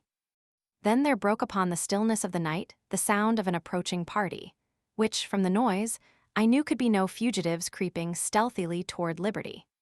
Soon the party was near me, and from the black shadows of my entranceway I perceived a score of mounted warriors, who, in passing, dropped a dozen words that fetched my heart clean into the top of my head. He would likely have arranged to meet them just without the city, and so, I heard no more. They had passed on, but it was enough. Our plan had been discovered, and the chances for escape from now on to the fearful end would be small indeed. My one hope now was to return undetected to the quarters of Dejah Thoris and learn what fate had overtaken her. But how to do it with these great monstrous thoats upon my hands? Now that the city probably was aroused by the knowledge of my escape was a problem of no mean proportions. Suddenly an idea occurred to me, and acting on my knowledge of the construction of the buildings of these ancient Martian cities with a hollow court within the center of each square, I groped my way blindly through the dark chambers, calling the great thoats after me. They had difficulty in negotiating some of the doorways, but as the buildings fronting the city's principal exposures were all designed upon a magnificent scale, they were able to wriggle through without sticking fast. And thus we finally made the inner court where I found, as I had expected, the usual carpet of moss-like vegetation which would provide their food and drink until I could return them to their own enclosure. That they would be as quiet and contented here as elsewhere I was confident, nor was there but the remotest possibility that they would be discovered, as the green men had no great desire to enter these outlying buildings, which were frequented by the only thing, I believe, which caused them the sensation of fear, the great white apes of Barsoom. Removing the saddle trappings, I hid them just within the rear doorway of the building through which we had entered the court, and, turning the beasts loose, quickly made my way across the court to the rear of the buildings upon the further side, and thence to the avenue beyond. Waiting in the doorway of the building until I was assured that no one was approaching, I hurried across to the opposite side and through the first doorway to the court beyond. Thus, crossing through court after court with only the slight chance of detection which the necessary crossing of the avenues entailed, I made my way in safety to the courtyard in the rear of Dejah Thoris' quarters. Here, of course, I found the beasts of the warriors who quartered in the adjacent buildings, and the warriors themselves I might expect to meet within if I entered. But fortunately for me, I had another and safer method of reaching the upper story where Dejah Thoris should be found, and, after first determining as nearly as possible which of the buildings she occupied, for I had never observed them before from the court side, I took advantage of my relatively great strength and agility and sprang upward, until I grasped the sill of a second-story window which I thought to be in the rear of her apartment. Drawing myself inside the room, I moved stealthily toward the front of the building, and not until I had quite reached the doorway of her room was I made aware by voices that it was occupied. I did not rush headlong in, but listened without to assure myself that it was Dejah Thoris and that it was safe to venture within. It was well indeed that I took this precaution, for the conversation I heard was in the low gutturals of men, and the words which finally came to me proved a most timely warning. The speaker was a chieftain, and he was giving orders to 4 of his warriors. And when he returns to this chamber, he was saying, as he surely will when he finds she does not meet him at the city's edge, you 4 are to spring upon him and disarm him. It will require the combined strength of all of you to do it, if the reports they bring back from Kored are correct. When you have him fast bound, bear him to the vaults beneath the Jedak's quarters, and chain him securely where he may be found when Tal-Hajus wishes him. Allow him to speak with none, nor permit any other to enter this apartment before he comes. There will be no danger of the girl returning, for by this time she is safe in the arms of Tal-Hajus, and may all her ancestors have pity upon her, for Tal-Hajus will have none. The great Sarkoja has done a noble knight's work. I go, and if you fail to capture him when he comes, I commend your carcasses to the cold bosom of Is.